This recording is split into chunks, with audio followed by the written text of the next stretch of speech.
to my YouTube channel. So for today's video, may bagong lumabas na online pautangan dito sa Google Play Store. And guys, ating aalamin kung ito bang online lending application na ito is maaasahan ng mga kagaya nating nangungutang, di ba? O baka naman isa din ito sa mga katulad lang ng iba na mga loan shark. Kaya nga tayo nanonood ng iba't ibang mga videos or reviews dito sa YouTube para makakuha tayo ng mga online lending application na ating malalapitan at talagang maaasahan. I-share ko sa inyo kung ano bang meron dito sa bagong online lending application na ito. And kung maganda naman siyang utangan, di i-recommend ko sa inyo, di ba guys? And depende na lang sa inyo kung mangungutang kayo. And kung hindi naman siya ganun kagandahan, at least nakapagbigay po tayo ng konting information about this online lending application. And para na rin po maging aware yung mga katulad ninyong nanonood sa ating vlog. Ang online lending application po na pag-uusapan natin is si Cashbaka. Baka makita nyo siya guys sa Google Play Store and maengganyo agad kayo na bagong online lending application to and mag-apply agad kayo. Nako, no yan guys. Huwag po muna kayong magda-download o mangungutang dito sa online lending application nito hanggat hindi po kayo nakakapanood ng review katulad nito. But before we continue guys, disclaimer lamang po, hindi po tayo agent or promoter ng any online lending application na ating nire-review dito sa ating YouTube channel. Tayo po is nag-share lang ng personal experience ng paglo-loan sa kanila. Dito po sa ating channel, hindi po tayo namimilit na mangutang sa mga nire-review nating online lending application. Pero, syempre, iba-iba pa rin naman po tayo ng paniniwala and ng pagkaunawa. Kung sa palagay nyo is maganda siya sa inyo and gusto nyo siyang subukan, so why not, diba? So, nasa sa inyo pa rin naman ang desisyon. So, napahaba na masyado yung ating intro dito. So, simulan na natin ang pagre-review dito kay Cashbaka. Cashbaka Quick Cash Loan is under po ni Microdot Lending Corporation.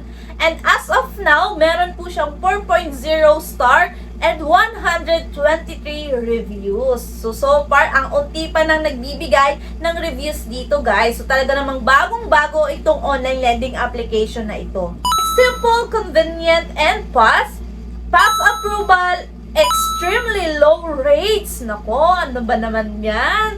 May pa-extremely security and privacy. So, ayan guys, yan yung kanyang mga nasa ad. So, baka maengganyo kayo. Nako, no muna. Tapusin mo yung video natin. So, open na po natin si Cashbaka. So, click lang natin dito yung open. Meron pa ditong pa-intro si Cashbaka. Easy borrowing, start here. Intelligent matching, precise loan assistance. And also, apply now, receive your money instantly. So, ayan. So, click na po natin dito yung apply now. Narito yung permission or license niya. Narito po yung kanyang mga i-access, application, device, message, camera, image. So, ayan guys. And then, click lang po natin yung I understand. And dito, kailangan natin mag-login using our active phone number. And click lang natin yung obtain para makakuha po tayo ng verification code. And then, click login. Ito po yung una natin kailangang i-provide dito kay Cashbaka, which is yung ating basic information. So, ayan, alam naman po natin, it's all about ourselves. Dito nga po pala guys, sa kanya basic info is hinihingi niya po yung ating email and also the link of our Facebook. So, maging maingat lang po tayo sa pagbibigay ng mga ganitong account sa mga online lending application.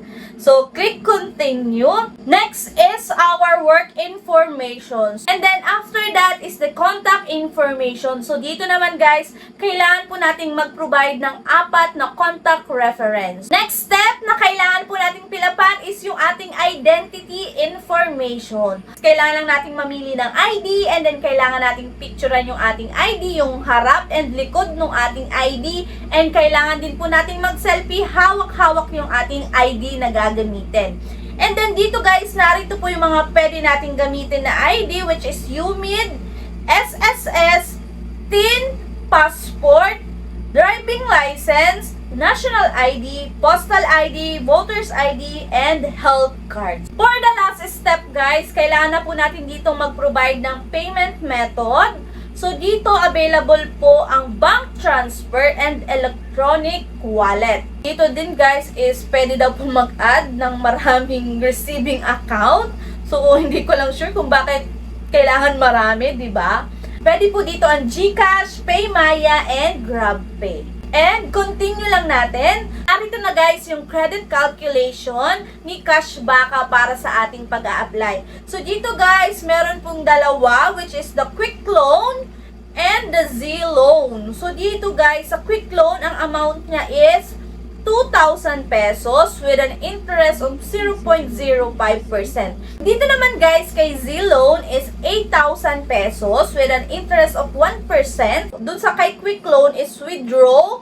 And dito naman kay Z-Loan is non-withdrawable. So, ano kaya yun? Bakit pa nagpautang hindi naman pwedeng i-withdraw, di ba? Siyempre, ang available lang dito guys is si Quick Loan. So, click ko lang dito yung withdraw. Narito na po tayo sa kanyang loan details. Kanyang loan term ay 7 days lamang po. And, ang kanyang loan amount is 2,000 pesos. Naku guys, huwag kayo magugulat kasi ang kanyang service fee is tumataginting lamang naman na 860 pesos. And guys, bukod doon sa service fee, meron pa siyang interest na 10 pesos. After 7 days, ang inyong babayaran is 1,980. And dun sa pangalawang pagbabayad guys is 20 pesos na lang and pwede po itong ma-waive kung mababayaran po natin yung first repayment natin. Take note lang guys ha, ang marireceive nyo na lang kung maglo-loan kayo dito is 1,130 pesos. So, yun na lang yung matatanggap ninyo, di ba? Kung tatanungin nyo guys kung siya is kinuha ko o hindi, hindi ko po siya kinuha.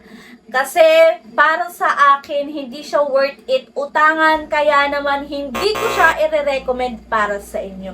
So, ngayon, alam nyo na kung ano ba ang meron dito kay Cashbaka at ano yung kanyang pwedeng i-offer.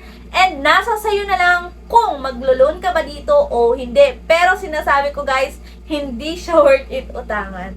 So, that's it guys. So, kung hindi ka pa po nakasubscribe sa ating YouTube channel, mag-subscribe ka na, i-like mo na tong video, and mag-comment ka na rin dito sa comment section. Kasi guys, soon magpapag-GCash giveaway na rin tayo. Yun lang guys! Bye-bye! Thank you for watching and see you on my next vlog. Bye!